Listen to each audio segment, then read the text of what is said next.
Immediately he throws it back. The very first ball, Naeem. Whoa, it's a no ball. It's going to be a free hit. Wicket.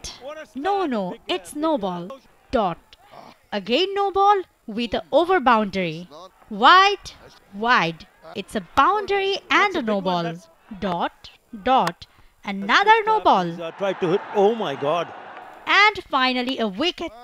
বলতে বলতে আমি হাঁপিয়ে যাব, শুনতে শুনতে আর দেখতে দেখতে আপনিও হাঁপিয়ে উঠবেন। তবে ওশানে থমাসের কথাই ভাবুন একবার, বেচারা নিশ্চয়ই নিজের মাথার চুল নিজেরই ছিঁড়তে মন চাইছিল। বিপিএল এর দ্বিতীয় দিনের প্রথম ম্যাচে চট্টগ্রাম বোলারদের নাভিশ্বাস উঠিয়ে খুলনার তাদের দেওয়ার টার্গেটটা হলো 204 রান। সেই রান ডিফেন্সে এসে প্রথম ওভারেই বিপিএল এর এক অদ্ভুত রেকর্ডে ভাগ বসালো খুলনা টাইগার্স। বিপিএল এর ইতিহাসে সবচেয়ে দীর্ঘতম ওভারটি করলেন বোলার থমাস। প্রথম বলেই উইকেট। সেই আনন্দে যখন সেলিব্রেশনও শেষ, তখন জানা গেল ইহা একটি নো বল।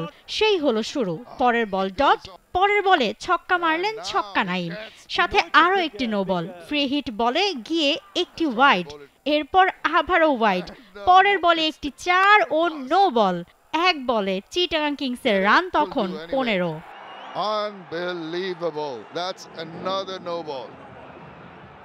পরের 2 বল ডট, এর পরের বলে আবারও নো বল, চতুর্থ বল ডট, পঞ্চম বলে গিয়ে অবশেষে আউট হলেন নাইম। শেষ বলটা শেষ হয় কোনো অঘটন ছাড়াই।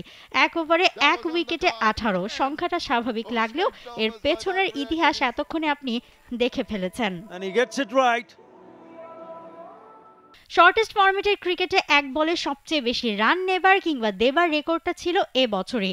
2024-এর জানুয়ারিতে ভারতের ইয়াশাসভি জয়সওয়াল জিম্বাবুয়ের বিপক্ষে নো বল আর ছক্কা মিলিয়ে এক বলে নিয়েছিলেন 13 রান। সেখানে বোলার ছিলেন সিকান্দার রাজা।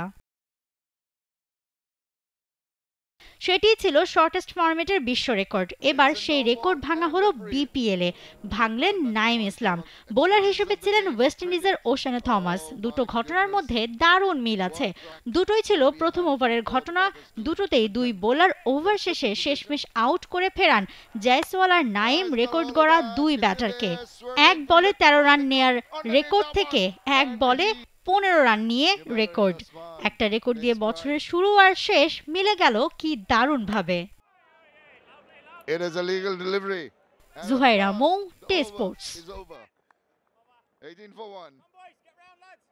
বাংলাদেশ প্রিমিয়ার লিগ 2025, 7টি দলের জমজমাট লড়াইয়ে মাতবে পুরো দেশ।